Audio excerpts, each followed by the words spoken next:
Hi, I'm Ray from the Radio Workshop, back again with more memories of medium wave pirate radio from the 60s and 70s.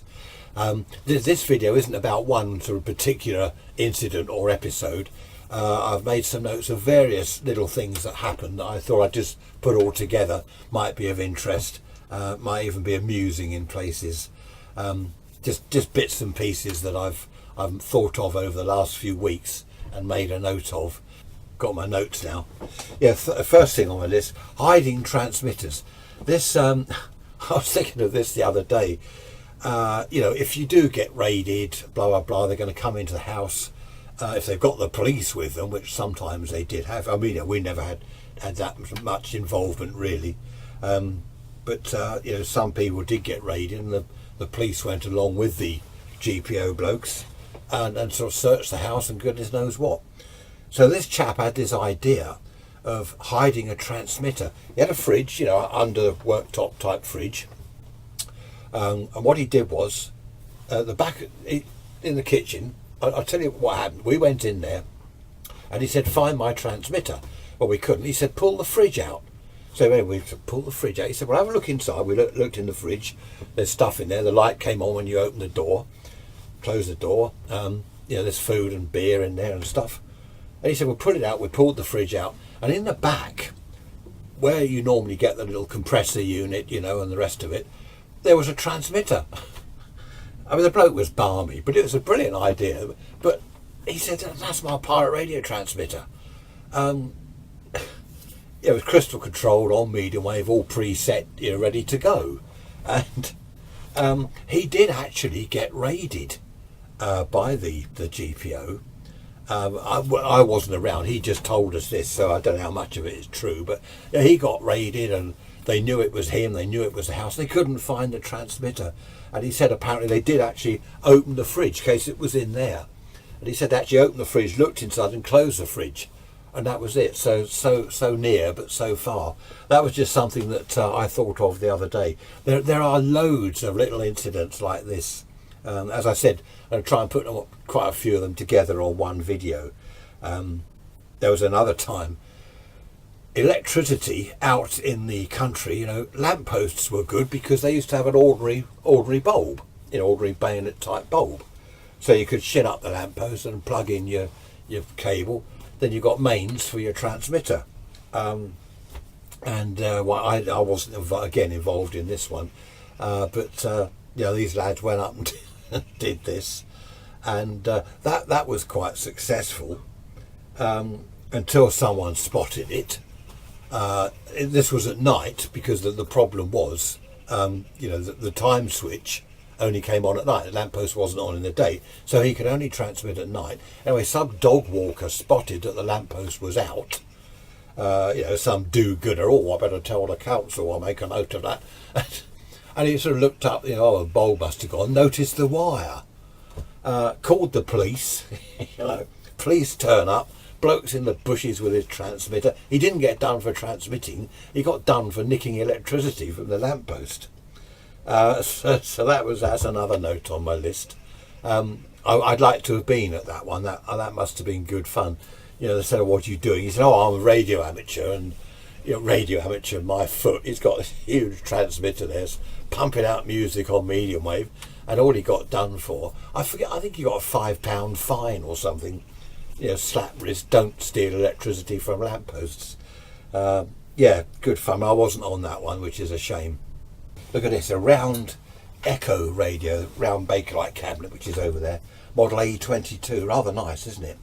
I'm here to talk about pirate radio, not this. But I just thought I'd show you that. Rather nice, very easy to work on as well. Talking to a friend recently, and he reminded me of something that we tried out decades ago. Medium wave pirate transmitter, aerial. If the two are together, authorities see the aerial. There you are. They got the house. They've got you. They've got the transmitter. Go to court. End of subject. Right. The idea was, this is what we tried. Right, 75 ohm TV coax, the UHF stuff in the old days, because you could get the thinner VHF stuff. 100-yard drum of that, not 100 metres, didn't have metres then, 100 yards, 100-yard drum. Okay, transmitter, medium wave transmitter, match that to the 75 ohm coax, right? Make sure that that's a match there. Other end of the 100 yards, there's a lot of coax. A little matching unit to the aerial. That meant you could have your aerial 100 yards away from your transmitter, which obviously was a good thing. Lots of possibilities there. So we tried this out. We stuck a 75 ohm big fat resistor, dummy load on one end of the coax. Matching the transmitter to the coax wasn't really a problem. Your transmitter wanted to be 75 ohm output, and that's that. That wasn't a problem. All the setup worked quite well. Obviously there would be losses in the coax, but the coax was designed for UHF, for TV. So at medium wave the losses were going to be minimal. We weren't sure what would happen about such a huge run of coax. The capacitance of the coax was going to be quite large. Anyway, we thought, let's try it, rather than try and work out stuff mathematically, which none of us were any good at, of course, and I'm still not. We thought, let's just try it. It's like, how many men does it take to dig a hole, blah, blah, blah. Well, the best way to find out is to get 3 men and go and dig the hole and time it. That way you can do it. Working it out on paper. Listen to that magpie. That's magpies fighting. Yeah, working it out on paper just wasn't something that I could ever do. So, okay, so we set the transmitter up. We ran out this 100 yards of coax. Chap's house here, where the transmitter was, ran 100. This was the funny thing. Ran 100 yards of coax all across the gardens. I don't know what the neighbours. I think they were used to him anyway. Wires everywhere. There's coax running 100 yards of it across the gardens to this other house where we put up the aerial. Matching the aerial that end was slightly more problematic because, bear in mind, this is medium wave. The aerial was far too short. We didn't have much of an earth system, so matching that was a little bit of a problem. But the whole setup worked. We put out some test signals and some music and stuff on medium wave, drove round in our cars having a listen, and it was great. It worked, good signal. No funny things, coax not getting hot and melting and nothing like that. I don't know what the SWR, well, we didn't have an SWR meter. We did it by, matching the transmitter, checking anode current, that sort of thing. And the other end, just RF sniffers, little meter RF sniffers, tuning up for maximum smoke, maximum reading on the meter of the sniffer. Anyway, and the ultimate test, of course, was driving around, see how far we were actually transmitting, see how far we could get.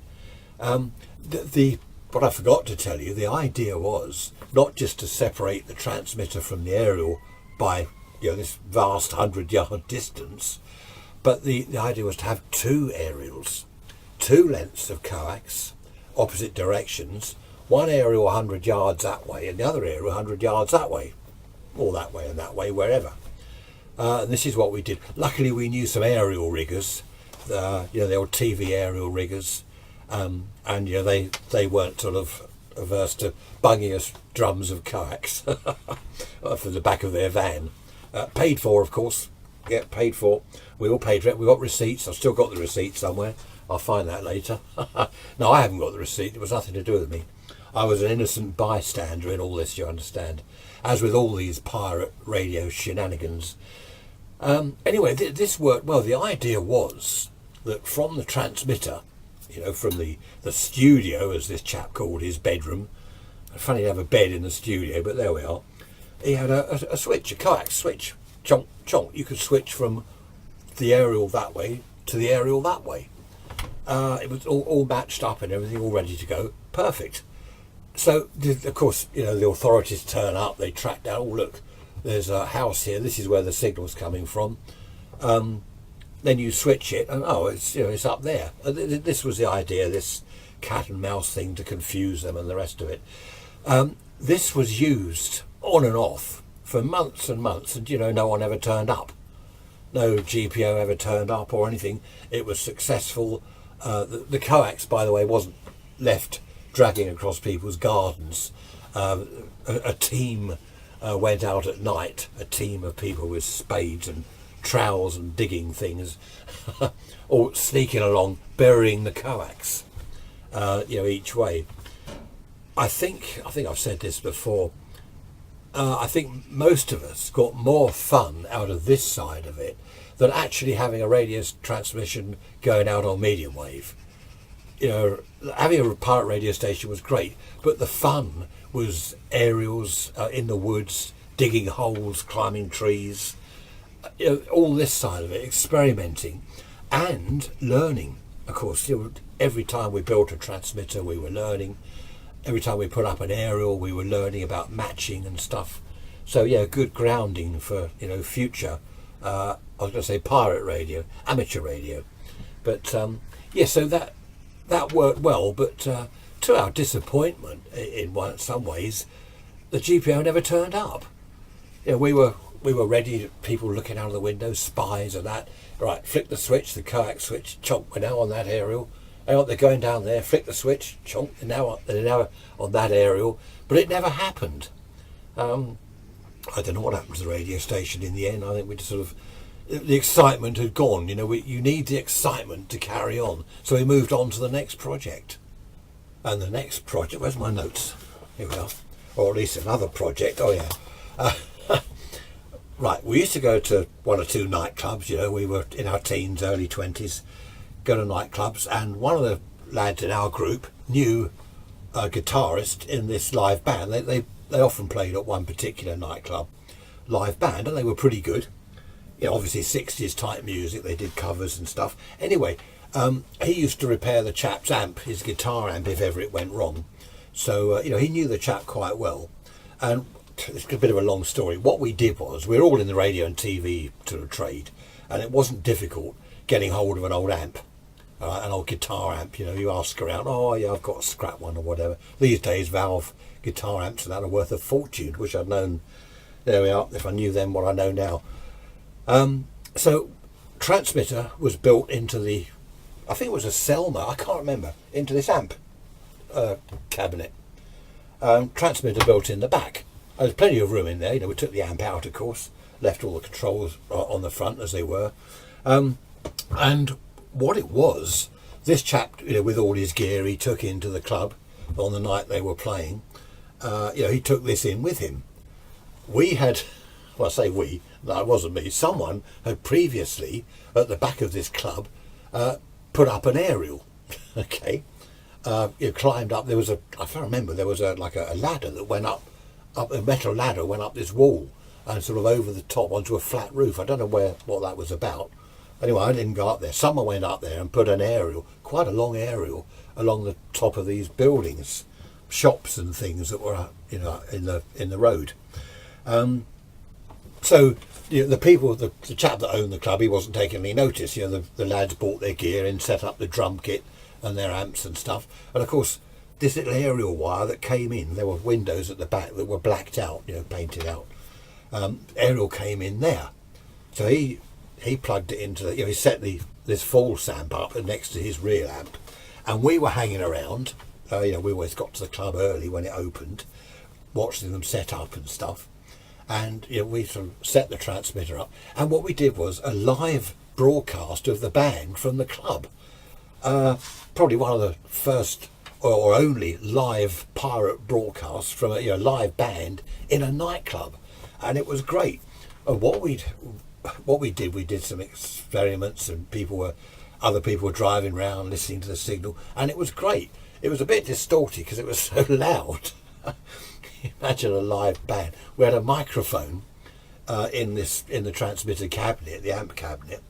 But we sorted that problem out. And the next time they played there, we put the word around. We sort of put the word around, and everyone knew that there was going to be a live band transmitting on medium wave live from the club. Now this was in the evening, so I don't know whether the GPO were around or not, but it was hugely successful. It was only a sort of 20-watt transmitter, something like that. I don't know how the GPO chaps would have found it. I don't think they bothered to work at night half the time, to be honest, any of the time. But that was good fun, and we got a lot of feedback from people, friends of friends and all that around the town, It wasn't distorted. We'd sorted all that out, and apparently people had really enjoyed it. So yeah, that was our first and last, I suppose, live pirate radio broadcast. Great fun. Several people that have watched these videos have emailed me and said, what about shortwave? Did you ever do shortwave transmissions? Yes, we did once or twice. 49 metre amateur band was about the best one. Sort of 6.2 megs. The advantage there is the aerial. It's a totally different ball game, of course, because with medium wave you're trying to get your local town and surrounding areas. People tune around on transistor radio. Oh, I like that record. They stay listening to it, and it happens to be us pirating. So that way you get your listeners and word gets round, of course. But with shortwave, 49 metre broadcast band, you're not talking about local. You're talking about people hundreds, if not thousands of miles away. Well, perhaps not thousands, but certainly hundreds of miles away. And the aerial, we used a dipole. What's a dipole? About 75 feet long, is it? Something like that, overall length, for sort of around 6 megs. So we could have a half-wave dipole, usually fed with coax. We did feed one with 300 ohm ribbon, to a balanced tuner. We learnt quite a lot about aerials and matching and all this sort of stuff. There were one or two, I remember one local pirate station, they knew nothing about aerials. Built this huge transmitter, and they got out, it was okay, but it wasn't matched to the aerial at all. They had no idea about aerials, and we were, even though I say it myself, we learnt a lot, because we were also radio amateurs. As we got into our 20s, we'd got our licenses, we were radio amateurs, actually transmitting on the HF bands on shortwave. So we were experimenting with aerials there, talking to other amateurs, so we did know about aerials. Because the difficulty then was, so the aerial was easy, and it's also not so easy to track down, because apart from the bit of ground wave you're putting out, you're not sort of all over the town, because the sky wave goes up and down miles away, so you're not going to get, you can't really do a lot of DFing until you get really close to the transmitter. Another advantage that was. But yeah, we obviously then people these days, you can get an email, give out an email address on your pirate radio station, you get reports and replies from everywhere. One of the chaps gave the address of a relative or something or other, a friend of a relative or whatever, and we did get 2 or 3 letters as the weeks went by. One, we were heard up in Norway, radio amateur if I remember rightly, and a couple down in Europe and Spain, I can't remember where. But of course that wasn't difficult. If you take the 40 metre amateur band, 7 megs, to get down to Spain, it's not exactly a big deal, is it? It's not difficult. To get up to Norway isn't, if you've got a decent half-wave dipole up at a decent height. I forget what power we ran on that transmitter, probably something like 50 watts, I can't remember. Got an idea it was 50 watts. It wasn't sort of a huge thing that we'd actually got up to Norway. It would have been on medium wave, that's a different thing, but it was good fun, but the excitement wasn't really there. To this day I tune around the 49 metre amateur band, sometimes on a Sunday, have a tune around, and there are pirates there. But you're not going to get the sort of listeners you get on medium wave, some sort of there's a woman in her kitchen, transistor radio on the windowsill, tunes around, she's doing the washing up. Is that sexist? No, it shouldn't. Okay, the husband is doing the washing up, that's better, got to cover myself, tunes around and I thought, oh right, I like that record, and it's our radio station, so we get the listeners. But did a few shortwave things, tried one at night, I remember that, we tried one at night, and we did get a letter from, I forget where that was, Russia. Not Russia, somewhere, Finland was it? I can't. Anyway, it was a long way away. Now it must have been further than that, and we were surprised at that. But of course, at night, you do a lot better on that sort of frequency anyway. I'm getting old now. I'm 66. I'm an old boy, an old timer. I do miss those days. listen now on shortwave and it's just all interference and rubbish everywhere. It's so much noise and it's a waste of time. Whereas back then shortwave was relatively clear of interference. You tune around the 49 metre amateur band and that's a pirate, I know that's a pirate. And also down, was it 1.6 to 1.8 megs, around 1.7. A lot of the Dutch pirates, I think to this day, transmit there. I can't listen there unfortunately anymore. Too much interference. At least I can reminisce. It's great thinking back. I do sound like an old boy now, don't I? It's great thinking back though, to those happy days. It really was great fun. I just wish that medium wave pirating would come back. I don't know, I'm not trying to incite illegal activities. Well, yes, I am. No, I'm not. I mean, it won't happen. People don't have transistor radios anymore. I mean, I restore these radios for people. This is customers. But, they don't tune around hoping to find pirates. Well, even if they wanted to, there are no pirates. Not on medium wave. I don't think it'll ever come back. What'll happen when everything goes digital, like DAB radio, and all medium wave stations close down, I don't know. I'm hoping that one or two, or perhaps one or two more than that, pirates will pop up on medium wave. Perhaps 1 or 200 in the UK. That would be good. Pirate stations all around the dial. That would be good. I'll be there listening. I mean, just listening, of course. Where is my transmitter? I've got a 400 watt linear. Actually, I haven't anymore. I got rid of it. Well, it's about 300 watt. I forget the valve. It grounded grid linear, and that, if you put what it is, the grounded grid, you need quite a bit of input. Put 10 watts in, you get 100 out. Okay. Put 30 watts in, you get 300 out. Now, I'm not saying I've tried this, but it really does go. 300 odd watts. Yes. On the 49 metre amateur band. Well, I mean, not on the amateur band. What am I saying? Not on the 49 metre broadcast band. That's illegal. On the 40 metre amateur band. That's not illegal because I got a licence. Happy days. There was one other thing. There's this chap, Aerials. He said to us, I've got the ultimate aerial. Come and have a look. Went round his house. Had a look. Where is it? There's nothing. He said, well, it's there. Where? We'll look at the front of his house. Phone line up to the telegraph pole. Phone line. All right. He said, that's it. You can't use the phone line. It's connected to the phone and it's connected to the exchange. And he said, no. He said, no. It's redundant. There is no phone in the house. Right? His granny or whoever it was had lived there forever. The phone line had been there forever, but she never had a phone. And at the other end, we said, yeah, but it's connected to the exchange. He said, no, I've been up the pole and I've cut it off up there. So it was a wire from the sort of gutter of the house, right, way across the road up to this pole. I don't know what sort of distance, really good distance. Okay, he'd been up the pole and disconnected that end. Great aerial. He said he'd done some tests and that. One problem. All the neighbours were saying they could hear music on their phone. You're going to make a phone call. I know, it's the Rolling Stones. What's going on? So he gave that idea up, but again, he didn't get caught with that. But that's another good one. Anyway, I'll end the video here because it's going to get boring. It was I read on some forum somewhere.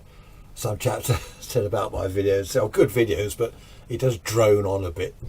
I never forgot that. That's brilliant. Drone on a bit. I drone on. It's just that I'm not passionate about the subject, but I love the old days of pirating and recording everything. It's great. I tell my wife, I say, back in the 60s we did this and we did that, and she said, yeah, that's nice. It's not in the slightest interested, but there we are. Anyway, perhaps this video hasn't been as much fun or whatever is interesting as some of the others, because it hasn't been about one particular incident, but I just thought I'd keep in touch with everyone, by getting another video out there. Quite a few people have said, oh, come on, where's the next video? I've got a lot more ideas. I've got a list over there of things I want to talk about, but I get very busy on the radios. repairing and restoring radios for people. So I don't get a lot of time, and these videos do take up quite a while. Okay, that's it. I really am droning on a bit now. See you all soon. Take care. Bye.